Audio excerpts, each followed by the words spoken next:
మీ parent మేం సాబ్. Sorry? మీ పేరు పేరు नाम. Naam. Oh, you mean my name? हाँ, आपका नाम क्या है मेम साहब?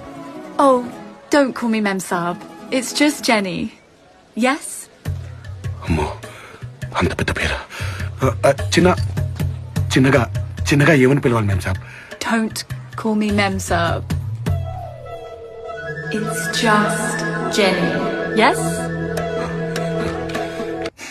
సరే అమ్మాయి పేరేంటి? అబ్బో చాలా పెద్ద పేరు భయ్యా, అయినా గుర్తుపెట్టుకున్నాను. డో కామీ మేసా బిట్టిసి జెన్నియస్. ఆ? డో కామీ మేసా బిట్టిసి జెన్నియస్. అదంతా పేరు కాదురా. నన్ను మేం సాబ్ అని పిలవద్దు, జెన్నీ అంటే చాలు అని.